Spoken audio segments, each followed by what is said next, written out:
And I'm telling you, it's anything and everything, from the tiniest things, from putting the way you put your shoes on, to how you pack your groceries, to even how you park your car, or how you're in relationship with a friend, or in relationship with anything. It comes down to relationship with anything and everything is where your consciousness is going to shift.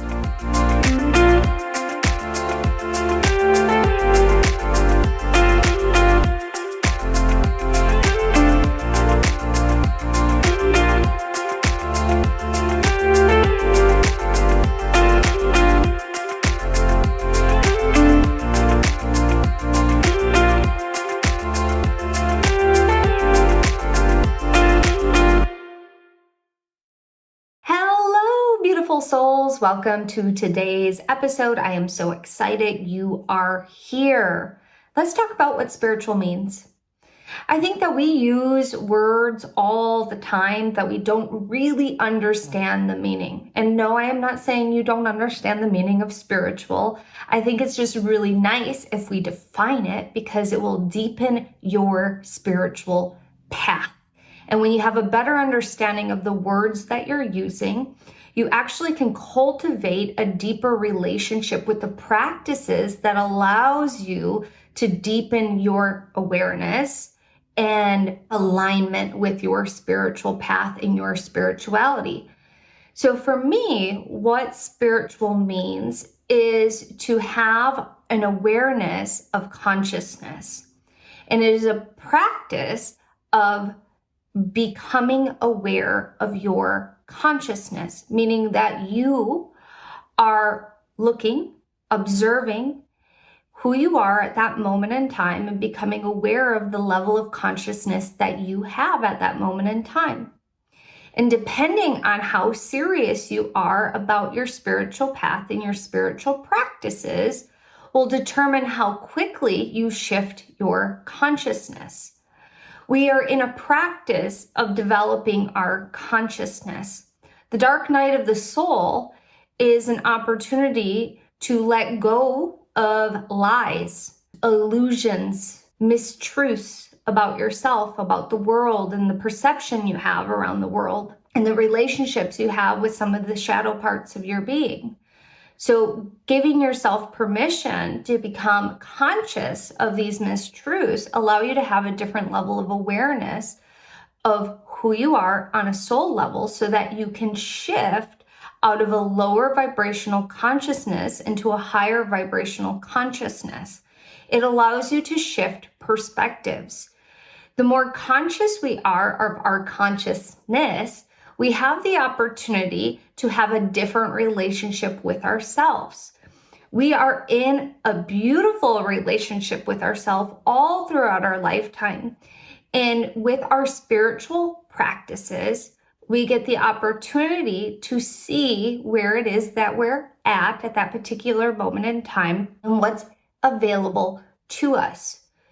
The more that we lean into our spiritual practices, the more that they will assist us in shifting our consciousness.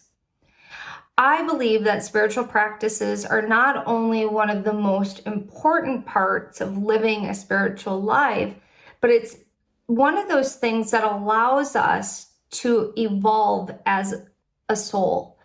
We're here for a reason. Your soul is here for a reason.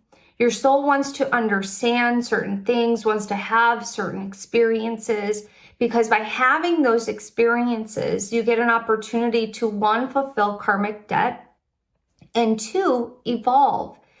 And as you're evolving, your spiritual path illuminates more and more and more and more. So how do you live a spiritual life? You can live a spiritual life by leaning into your spiritual practices. What practices you choose to do are completely up to you, and they don't all have to be deemed spiritual. And I'm putting that in quotations, because having a conversation with a friend can cause a breakthrough in your consciousness. And even though the conversation isn't technically spiritual, having a breakthrough allows your consciousness to shift.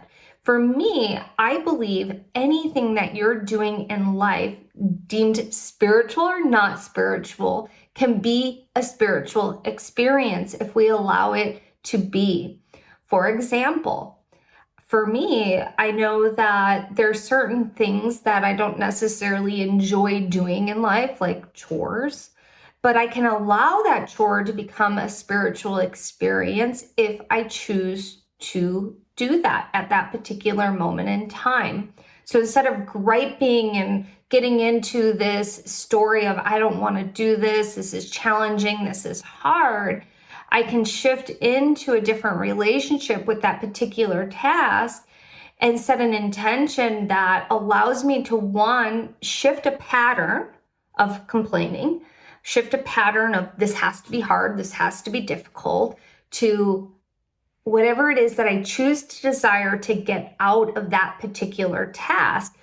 And in this case, I might set the intention that I'm going to discover something new about myself, or I'm going to allow myself to release stress as I'm washing my kitchen floor.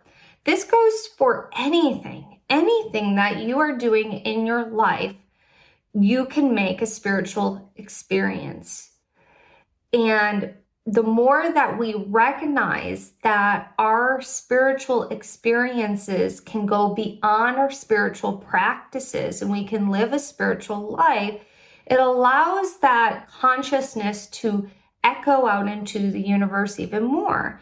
And as it is echoing out into the universe, what ends up happening is your soul's signature is changed. And the soul signature is a frequency, a sound that sends out signals into the universe. This is a part of the law of attraction, like attracts like. And so if you are in a constant state of complaining, you're going to be met with constant experiences that will allow you to complain, or you're going to meet other people that are complainers as well. If you are in a state of flow, meaning you're allowing spirit to direct you, to guide you, to support you, you're going to be met with more of those experiences.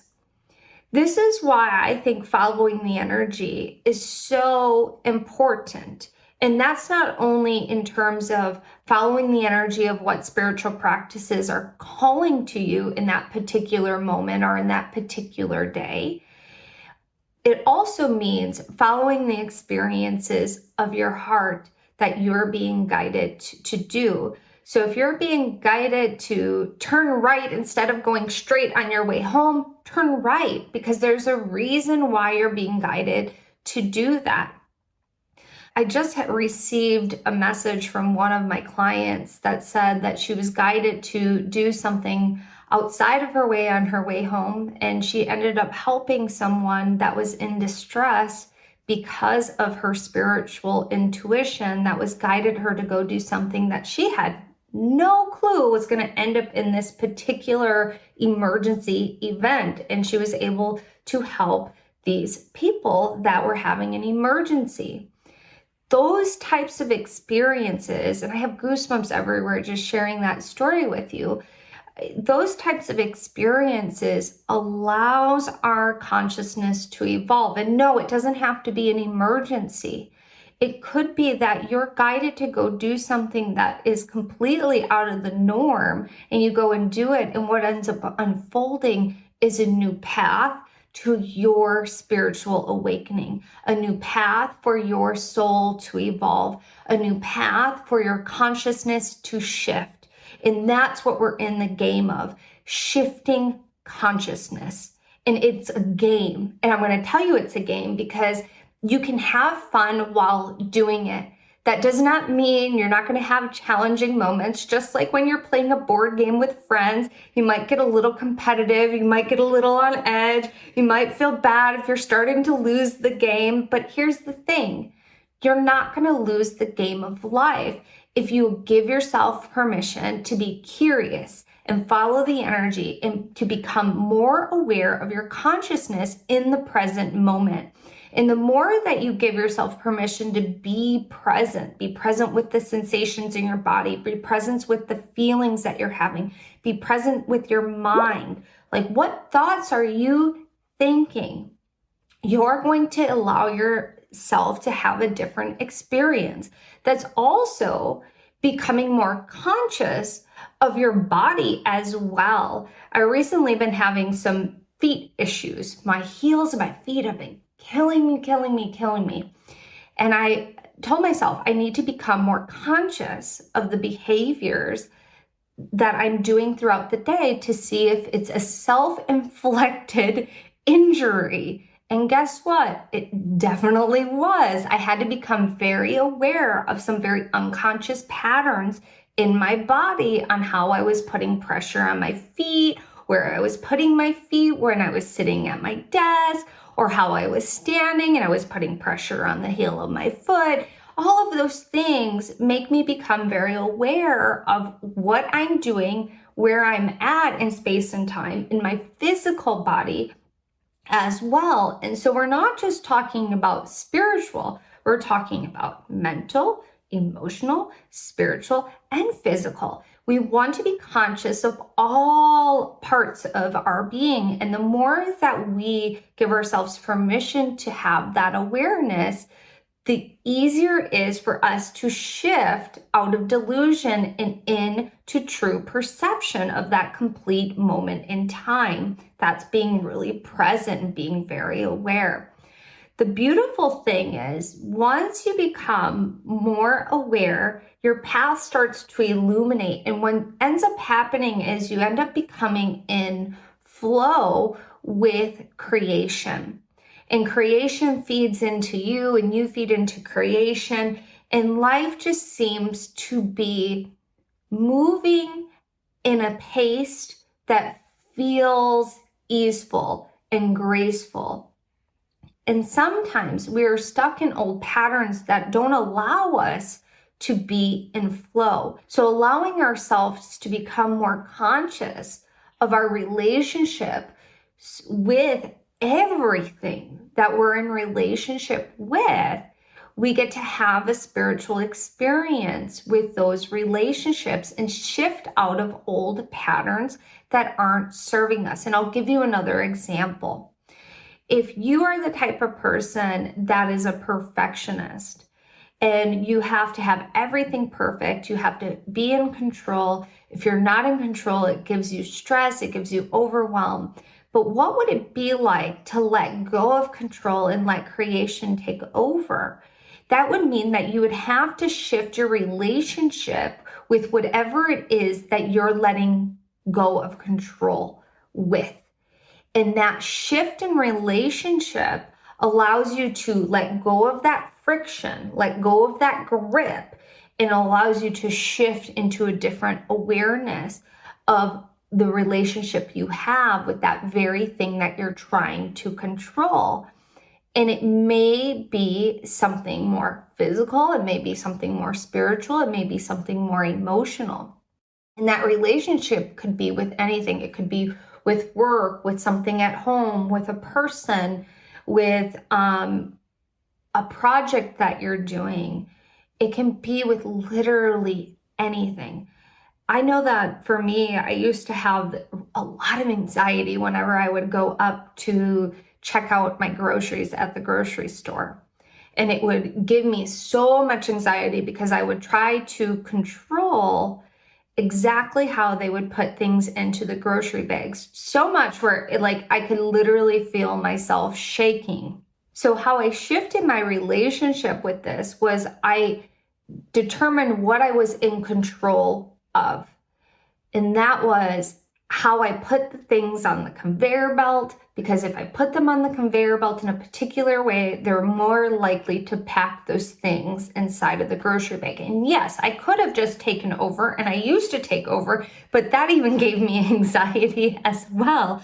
And so I had to shift my relationship because I knew that if I didn't, that there's this OCD anxiety-ridden behavior that I would get every time I would check out at the grocery store. So this trigger was an opportunity to heal. This trigger was also an opportunity to shift my relationship with this experience.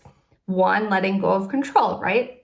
And so I just started putting the things on the conveyor belt, and it took me probably several months before I stopped having anxiety over someone else packing my groceries. And I know this sounds really silly because maybe this isn't something that you experience, but there's always something in our lives that we're trying to control. And that control creates a particular relationship with that very thing. And so if we can shift out of control, it will allow us to be more at ease. And right now, as a toddler, I don't have time to pack my groceries at the thing. And so it's okay. And I also have to be okay with how my husband puts the groceries on the conveyor belt. It's a learning experience because it was stealing my peace. And that's the thing. My consciousness wants to be at peace. And if something's stealing my peace, I'm not allowing my consciousness to evolve. So I had to become very aware of these behaviors and be willing to let go.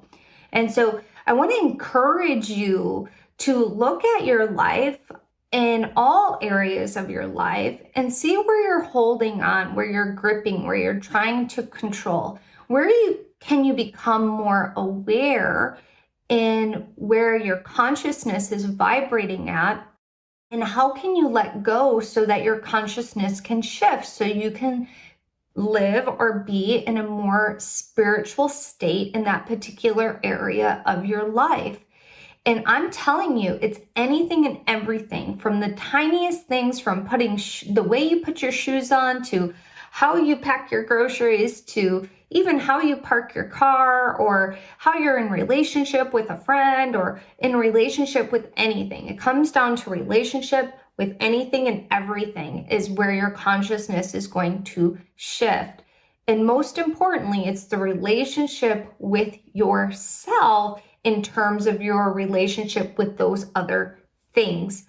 And that's going to be a major shift in living and leading and be led by your spirituality. And it's a beautiful thing when you let go of control and you allow these shifts to happen in your consciousness so that you can raise your frequency and attract the things that you're wanting to attract and evolve.